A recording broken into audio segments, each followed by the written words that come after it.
qui est parlé en français. Et je ne serai pas traduit pour que ça aille plus vite. On a besoin de Serge parce que je sais faire quelque chose, mais oppure. Alors. Bon, je commence et puis on verra s'il nous rejoint. Mélancolie photographique, je voudrais commencer par un article publié par.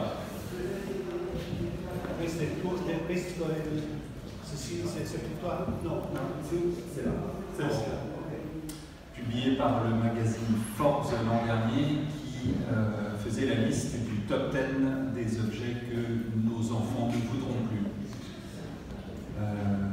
Dans le top 10 de ces objets, il y avait les machines à coudre, il y avait les projecteurs de films Super 8, les plats argentés, les meubles gros, sombres et encombrants. Et en 9e position, la journaliste Elizabeth Stewart faisait apparaître en 9e position, il y avait ce qu'elle appelait les éphémères de papier. Et je vous lis juste ce qu'elle écrit. Vous pourrez vous retrouver cet article qui a été publié le 4 mai 2018.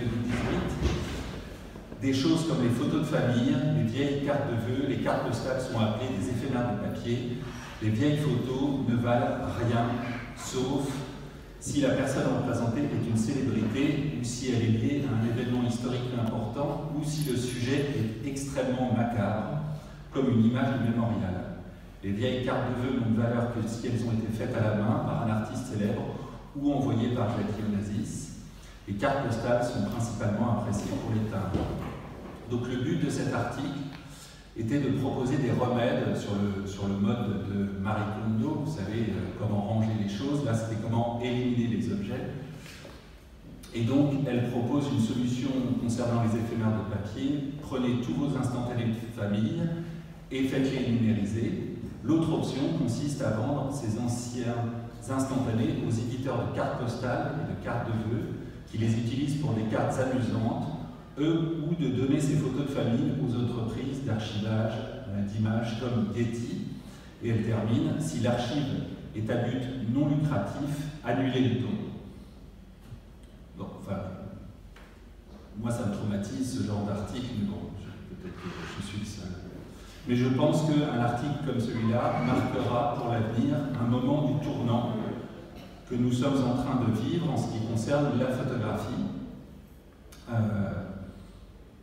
Même si l'article ne le réalise pas vraiment de lui-même, et il pose une question sans doute sans savoir, c'est-à-dire une question que nous nous posons tous, je pense en tout cas ici, celle de la valeur de cette culture matérielle de la photographie, qui, comme toute unité de patrimoine, sitôt décrochée de sa valeur d'usage, se trouve rendue à l'ordre de l'inutile, tout en perpétuant un rapport au temps qui passe et qui nous est sensible.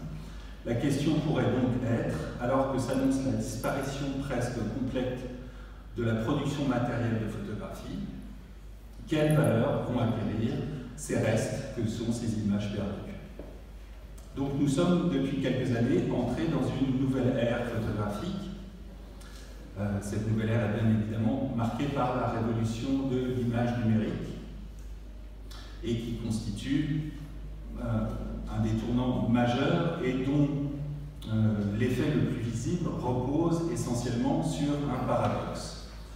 L'appareil photographique en tant que tel a été inventé dans sa version moderne par les entreprises Eastman Kodak pour vendre de la pellicule photographique et non pas pour vendre des appareils. Donc, à la fin du XIXe siècle, George Eastman a inventé le Kodak numéro 1 pour vendre de la pellicule, qui était manufacturée dans les usines de Rochester, que vous voyez ici, reproduite en photographiée en 1897.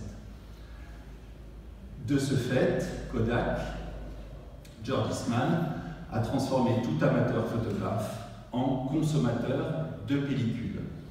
Et la photographie numérique, qui n'a plus besoin de consommables, plus besoin de pellicules, a eu comme effet de réduire totalement, et presque d'annuler totalement, la production d'appareils photographiques. Et cette révolution numérique a délégué la production d'images photographiques au téléphone portable, qui représente donc 85% de la production photographique mondiale, 90% si on ajoute les tablettes. Et le marché de l'appareil photographique en soi est en train de s'effondrer totalement. Donc, en l'absence de pellicules à consommer, le secteur des appareils s'est effondré au profit de la consommation de bandes passantes, de réseaux 4G et de stockage. Nous ne consommons plus. Ça, c'est la dernière publicité. J'aurais pu mettre la version italienne, mais c'est la dernière publicité Huawei. Ce sont les appareils photographes, enfin, ce sont les appareils portables, ce sont les téléphones portables qui révolutionnent aujourd'hui la photographie. Ce ne sont plus les producteurs d'appareils comme Nikon, Canon et les autres. Je ne sais pas si vous voyez, mais enfin, Huawei s'est allié avec les ICA.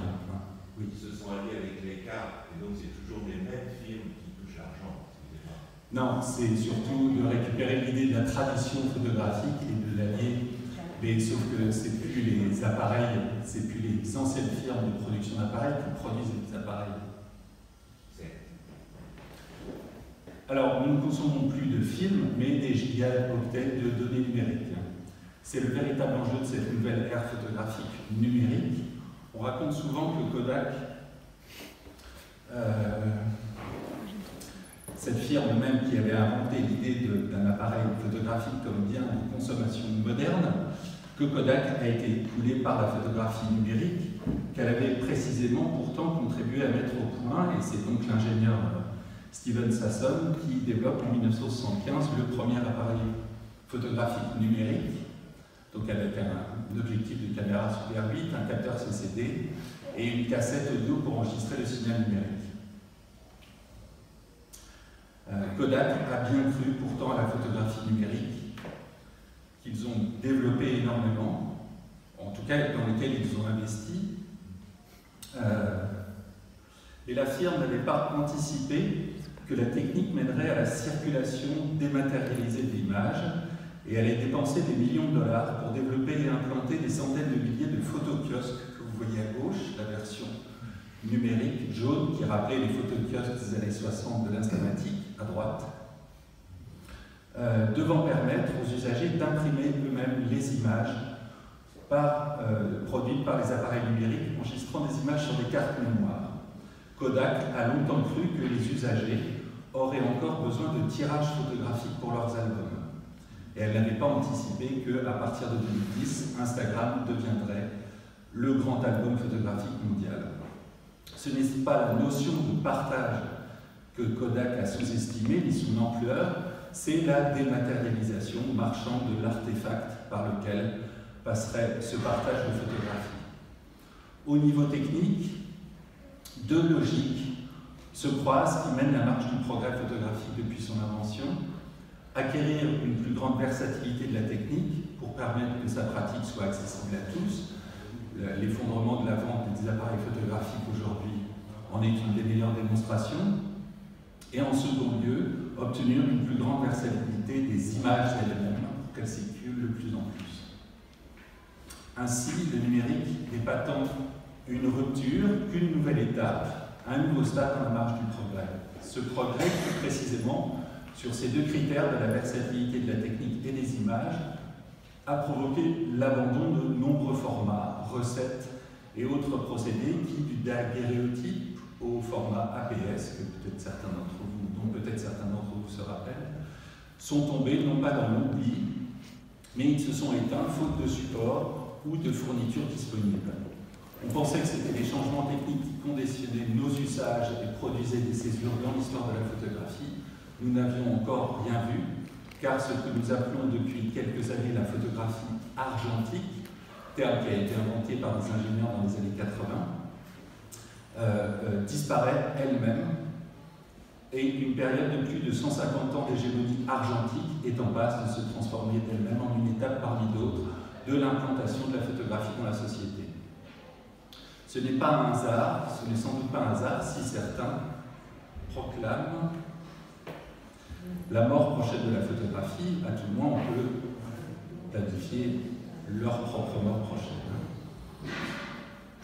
L'exemple de Salgado qui dit que la photographie va bientôt mourir, et Wim Wenders dit la même chose.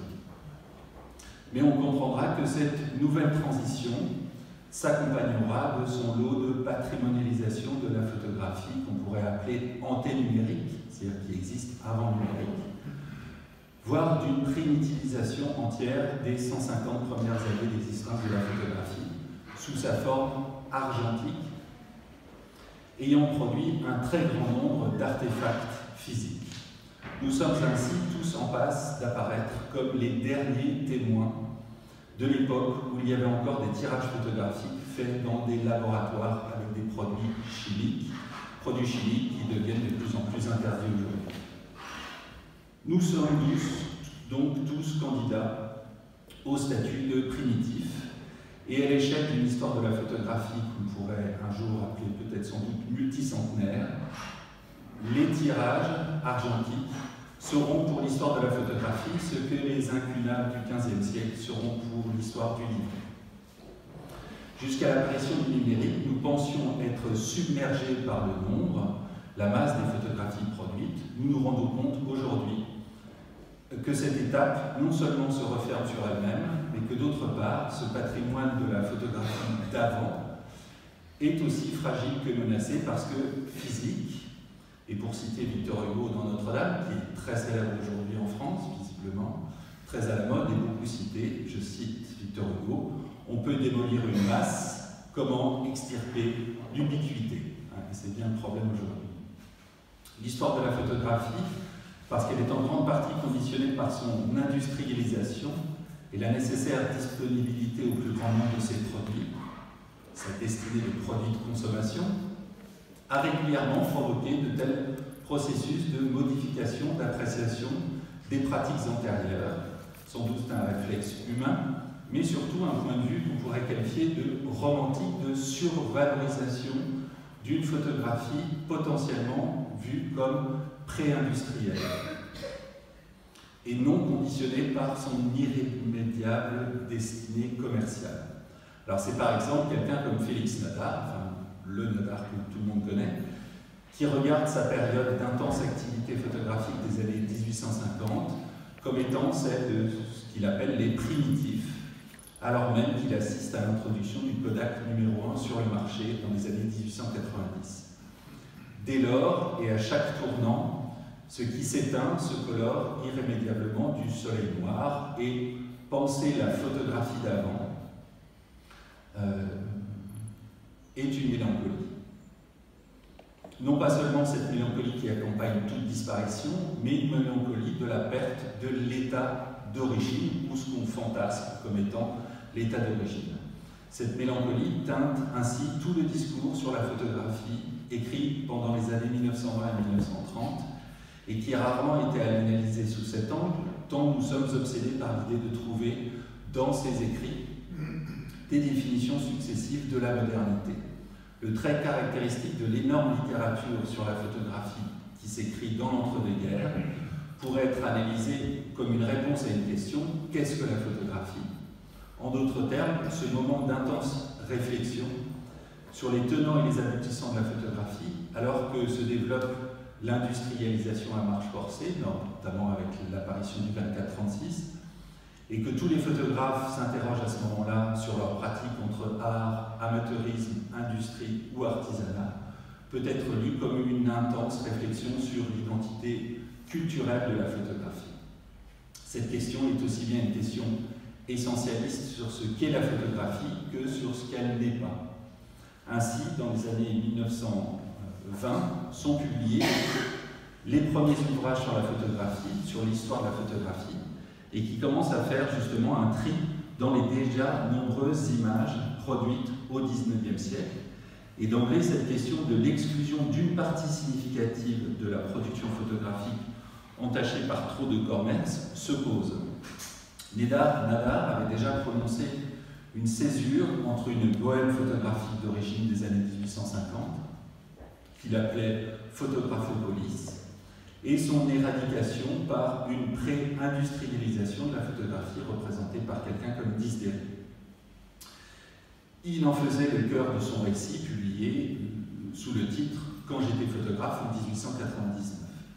Cette différenciation entre photographie perpétuant un esprit d'origine et photographie pervertie par le commerce, pour tout dire pervertie par le capitalisme, sera reprise dans l'ouvrage publié en 1930 ici par Helmut Bossert et Heinrich Gutmann, d'abord en Allemagne, puis immédiatement traduit en français chez Flammarion, Les premiers temps de la photographie 1840-1870, en suivant les préceptes moraux de Nadar, seule source authentique utilisée. Bossert et Gutmann se prononcent ainsi contre la reproduction de toute photographie postérieure à 1870 et font de la retouche l'indice de la décadence. Pour Frédéric Delano, qui tient la chronique hebdomadaire consacrée à la photographie dans le journal Paris Soir, et qui chaque semaine s'adresse aux amateurs afin de fournir des conseils techniques, des renseignements historiques, le message délivré par Nadar dans Quand j'étais photographe est en passe de triompher, et le legs des primitifs contre, je cite, les mercantiles exploiteurs est le meilleur des guides pour qui veut aborder la photographie et, je cite, participer de ce grand courant de réhabilitation. Deux éléments essentiels s'inventent à ce moment-là. Une vision humiliste de la photographie, héritée de Quand j'étais photographe, et la définition de ce qu'on peut appeler ici une tradition, et qui s'appuie sur ce que la revue Art et Décoration appelait en avril 1930 l'honnêteté documentaire de Nadar. Cette tradition humiliste, modeste de prétention, mais forte de propositions artistiques, tente à dessiner, comme hors de sa volonté, à côté de la photographie dite artistique, c'est-à-dire à prétention artistique, et à ce moment-là, ça veut dire la photographie pictorialiste, mais aussi à côté de la photographie industrielle, commerciale, voire même amateur, une photographie qu'on appelle à ce moment-là authentique. C'est sur cette conception humiliste de la photographie, contre sa transformation en bien de consommation, que se fonde l'invention d'une tradition photographique, faisant la promotion d'un art photographique comme la plus simple expression de ses possibilités esthétiques et techniques. L'humilisme certifie l'authenticité et crée la tradition. Cette dernière est nécessaire à quelques acteurs afin de trouver une légitimité artistique hors des sentiers rebattus du pictorialisme et à de nombreux niveaux. Alors je donne qu'un seul exemple. On sait par exemple que pour la photographe américaine Bérénice Abbott, qui rachète le fonds du photographe Eugène Adjel, français décédé en 1927, cet achat correspond pour elle, avant son retour aux États-Unis, à l'idée de pouvoir soutenir son retour aux États-Unis en vendant le fonds Eugène Adjel au musée et aux collectionneurs américains, mais aussi de se réclamer d'une tradition alternative à l'hégémonie d'un Alfred Stieglitz aux États-Unis, Alfred Stieglitz auquel Bérénice Abbott n'était absolument pas prête de devoir prêter allégeance pour pouvoir devenir artiste photographe aux États-Unis. Per riassumere, penso che abbiate compreso, però spero di aver compreso tutto io. Non è facile seguire poi tutto, soprattutto ascoltando e non leggendo. Comunque il nostro Paul-Louis ha raccolto in forma spaventosa una storia della fotografia, partendo da quelle che possono essere le attività della Kodak. Ci ha fatto vedere poi alcuni stabilimenti della Kodak, la storia della fotografia vista da questa industria, come si è passato, o come si è cioè le proposte sono tra la fotografia industriale e la fotografia artigianale, laddove per artigianale un tempo, o forse anche adesso, comunque adesso sicuro, si intende fotografia artistica, laddove nei primi del fine 800, primi del 900 potevamo classificarla come fotografia pittorialistica e non sono, adesso non ho colto bene Flammarion e le 200 riproduzioni di Flammarion,